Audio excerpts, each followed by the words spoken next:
DeSoto and the DeSoto Plymouth dealers from coast to coast present Groucho Marx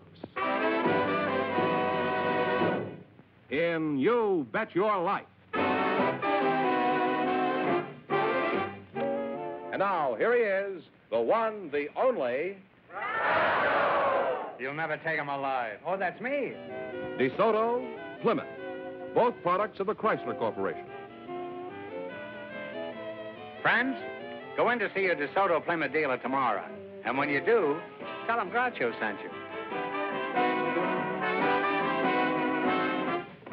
And now, here he is, the one, the only...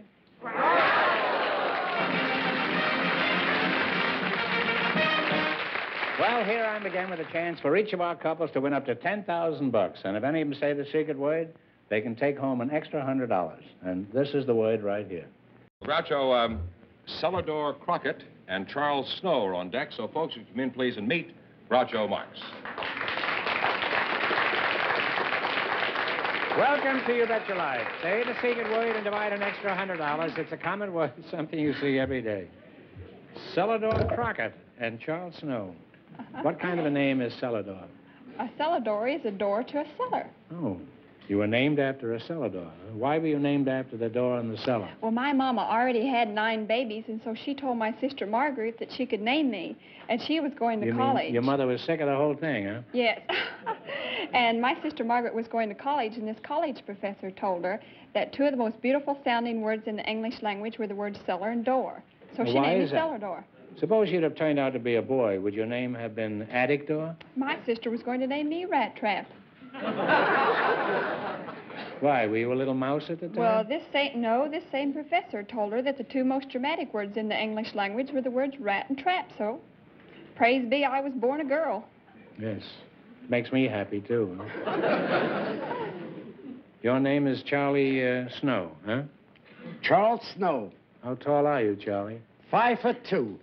It's the first time we've ever had 5 feet of snow in L.A.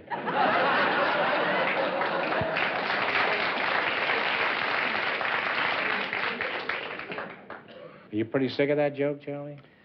I've heard something like that before. We've had a lot of fun. I wouldn't with be it. a bit surprised. Huh? Have you? That's What the sort of United work do you States. do? I'm what a are you? watchmaker. Oh, I thought you were doing stick-ups. Why are you wearing 2 watches? Don't you trust either one of them? Well, Groucho, you're a comedian. You tell No, wait jokes. a minute. That's debatable. I'm a watchmaker. Now, where did and you I get wear the notion watches. that I'm a comedian? If your watches are as run down as my jokes, they would be unrepaired.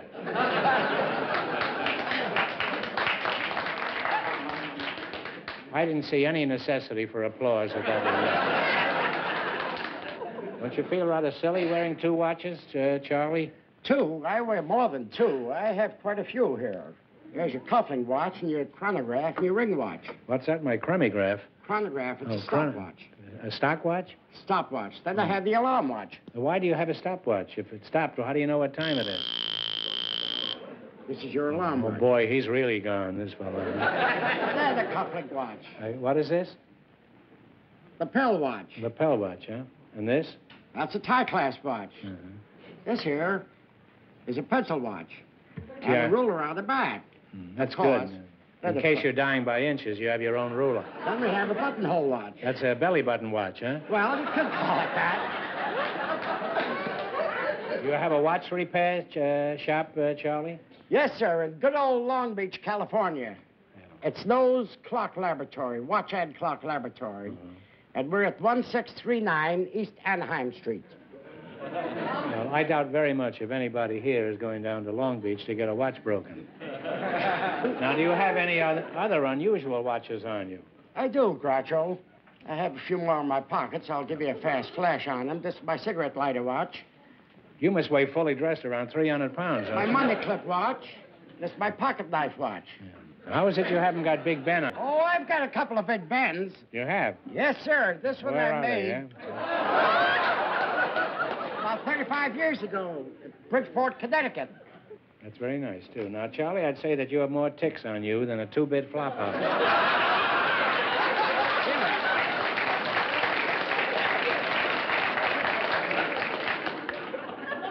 Celladoor, before I snap my mainspring, I think I better get back to you. Now, you know your name sounds sort of familiar. Celladoor. Haven't I heard of that name before? Celladoor. You might have, Groucho. I was on the $64,000 question program. Really? Is that so? Yes. And did you win any money? No, I missed the $32,000 question, but I got a car. What sort of work do you do, Celladoor? I'm a modern poet. A modern poet? Modern poet. You mean like Parker, Dorothy Parker? Well, I like to think of Beyond myself. that, I mean... I like to think of myself Ezra sort of as a Pound? modern Elizabeth Browning. Well, that's not so modern. Well, I mean, Well, can you make a living as writing poetry? Could you give us a sample? I'm trying to. I'm a struggling poet, and I usually start out my things like this. Somewhere along the way, I picked up the idea of wanting to be a modern poet. Now, is there any place in this world for a girl poet? I think so, on the freeway. Lots of people say not, but Zappo did it. Emily did it. Zappo did it? Yes, You mean my Zappo did brother? it. Emily did it. Christina did it. Elizabeth did it. Edna did it. Yes, and my Uncle Julius did it, and they hung him for it. Well, that was a beautiful poem, Celladoor. Sort of gets you right here. Was that a quatrain? I haven't finished yet, Groucho. You haven't? No. You have as far as I'm concerned. I'm a Southern girl. The trouble with me is I've had Now, too is this many... part of the poem, Yes. or are we back in conversation?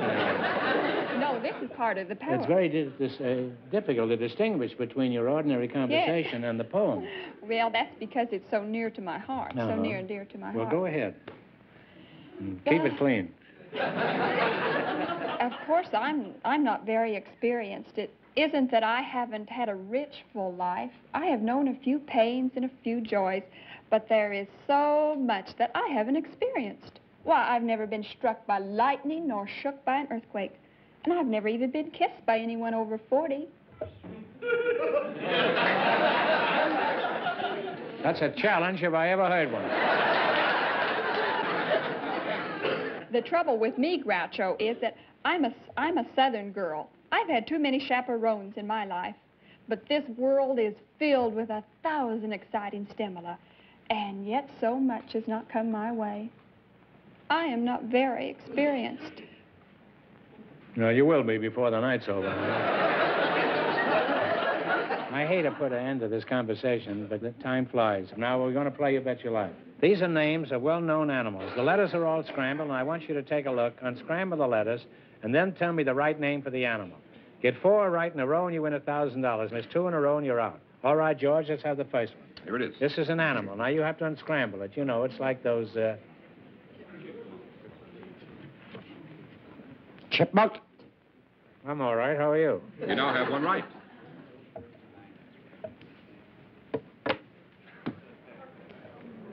Porcupine. Now, don't fool around with this fella. He has a very Porcupine. That's right. You now have 2 right. Show it him. Show it him, George. This one has got a hard back and makes a novel lady's handbag. I can think of him at home, but I can't think of him here. Well, it's an armadillo. Oh. You now have 1 wrong. Now, this one has a long, thin tail. He likes to play a certain game. And the name here is Samosop. Now, what is the actual name of the animal? You know, possum. That's right. Now you have 1 right. Now, show him the thing. Here it is. This is Why Last Pup. The only place where you'll find this animal outside of a few zoos is in Australia. Is that a kangaroo? Kangaroo? No. Well, it's too late. It's a platypus. You now have 1 wrong. All right, now this word's here, this is heap lint. And this one likes peanuts. Now, what is the name of the animal?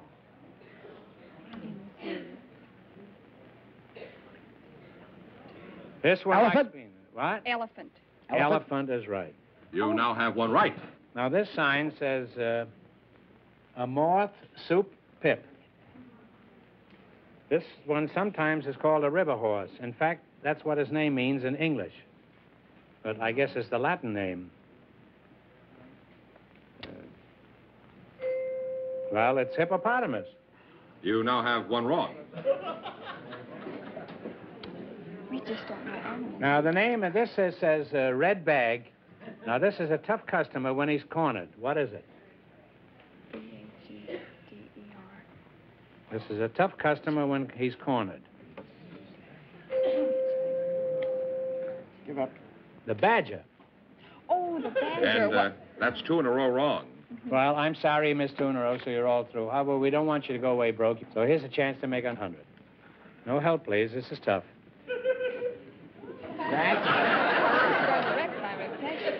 What public office was held by Mayor Jimmy Walker?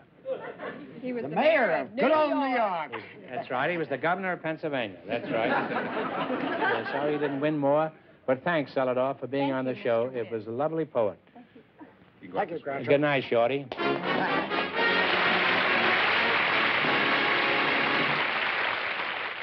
Groucho, we have a couple of special guests waiting to speak to you. One is a friend of yours, Patricia Cutts, and her partner is a very popular football coach at Stanford University, Jack Curtis. So, folks, come in, please, and meet Groucho Marx. Well, welcome to You Bet Your Life. Say the secret word and divide an extra $100.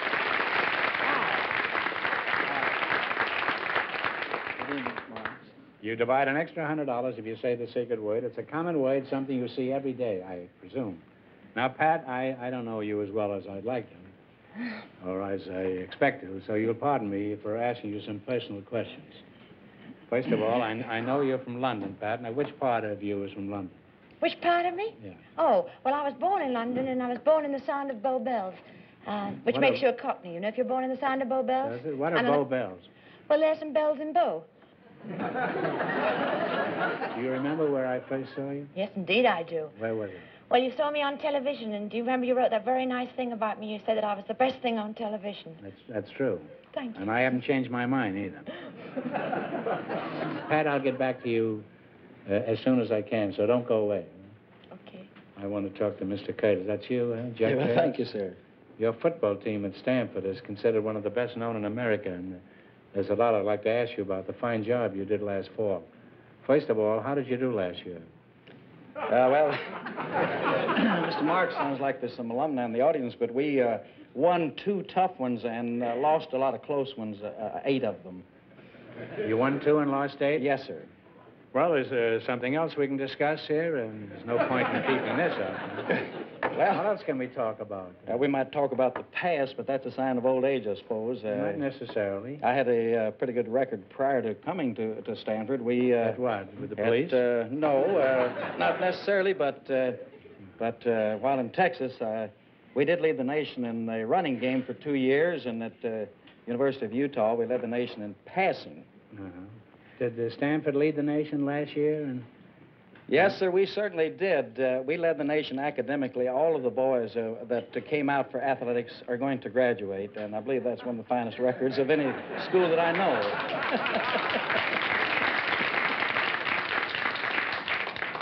Pat, you've been in Hollywood for some time now, and you're a very pretty girl. I've seen you in a lot of movies, you know, and TV shows and plays, and you're a good actress, too.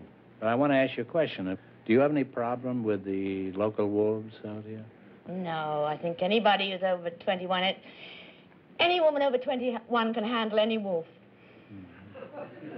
Suppose the wolf is also 21 or over.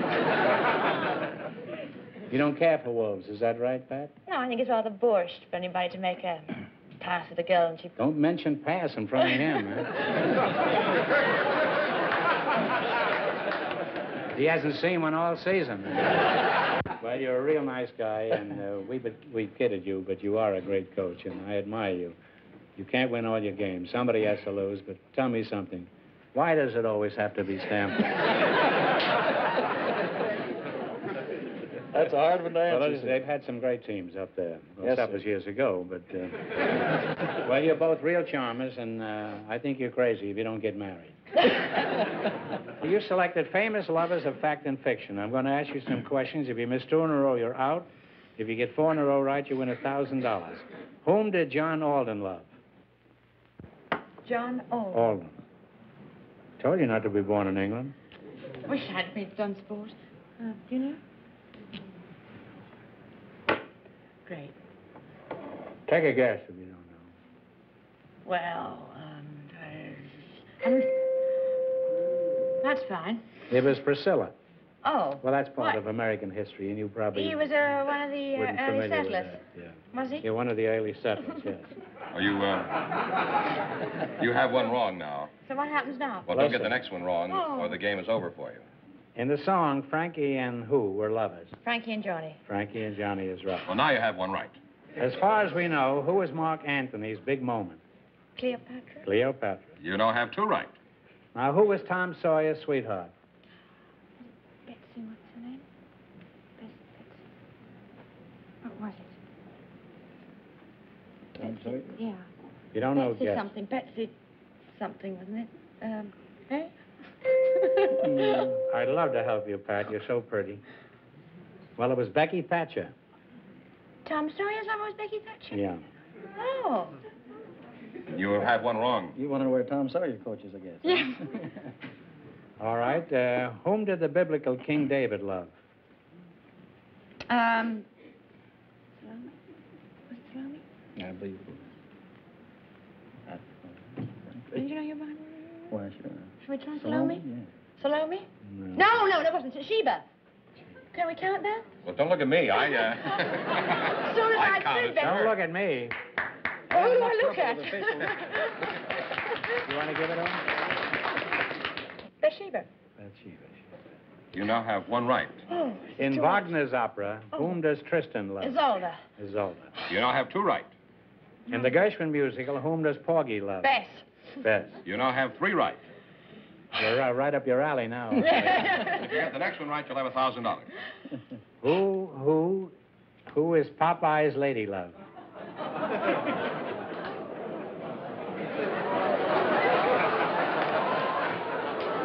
Oh, my Lord, I ought to know that one.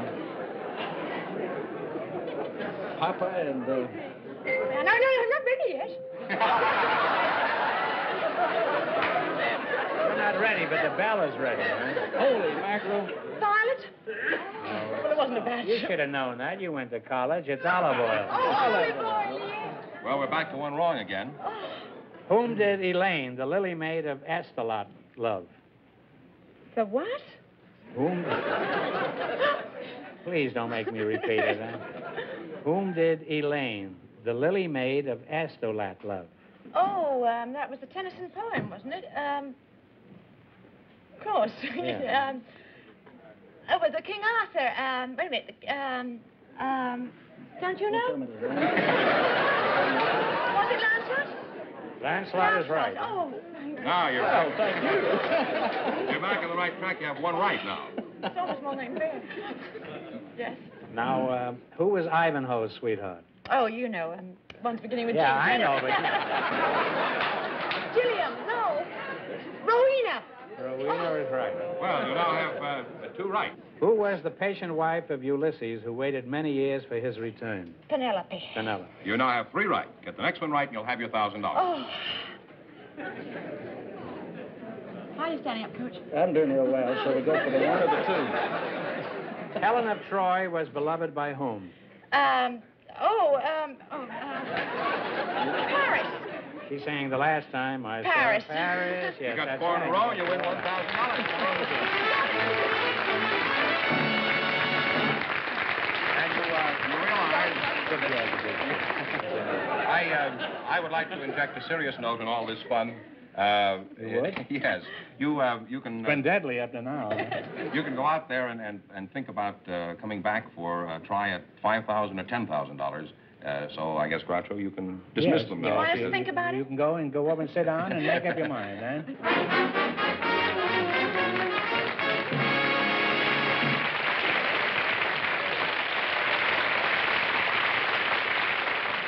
That means that our second couple can try for the double chance at $5,000 or $10,000 tonight. Here's Patricia Cutts and Jack Curtis to give you their decision on going for the big money or not. Well, have you decided to go ahead and take a stab at it? Oh, I think so, sir. You know, you've got to go for the victory. Uh-huh. How long since you've heard that word? Hard even to spell it. Now, you pick a number for $10,000. You going to pick the number or I'll pick the number? You pick the number you're last. each going to pick a number. Oh. You pick one for $10,000, and we put the number up here. Come on now. 7. 7, all right. Now, you pick a number for $5,000. I'll make it 8, sir. All right, 7 and 8. Now, Why, sir? Yes, ma'am. Pat, give it the wheel a turn.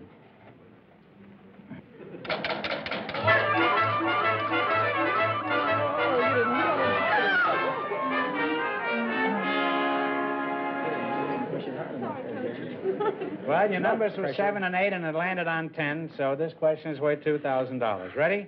Mount McKinley is the highest point on the North American continent.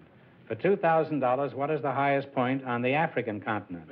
I know you've heard of this mountain.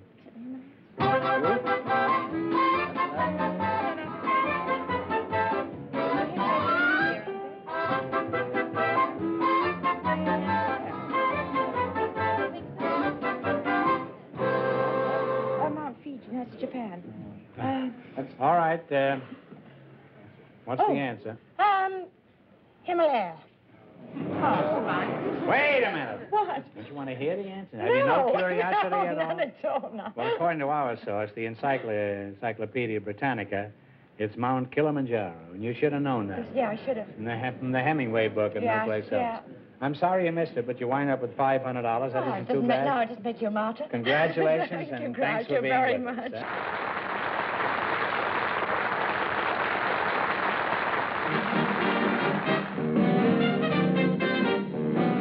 Remember, your DeSoto dealer sells 2 great cars.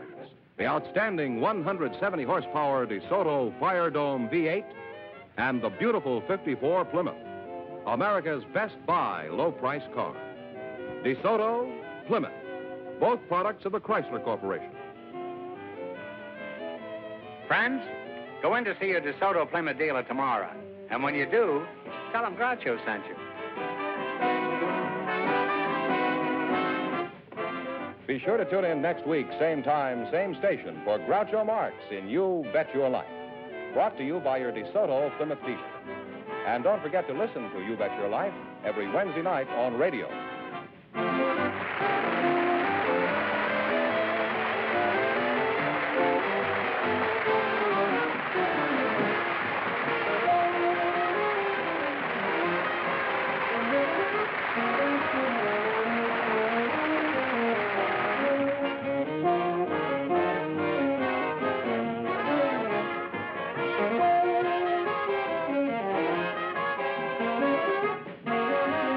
This is George Fenneman signing off with a reminder from the National Safety Council.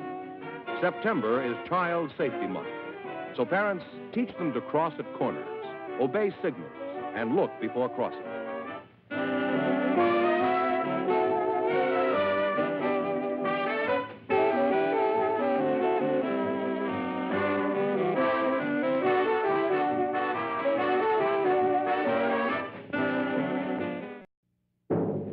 DeSoto and the DeSoto Plymouth dealers from coast to coast present Groucho Marx in You Bet Your Life. And now, here he is, the one, the only... You'll never take him alive. Oh, that's me. DeSoto, Plymouth, both products of the Chrysler Corporation. Friends, go in to see your DeSoto Plymouth dealer tomorrow. And when you do, tell him Groucho sent you. Now, here he is, the one, the only...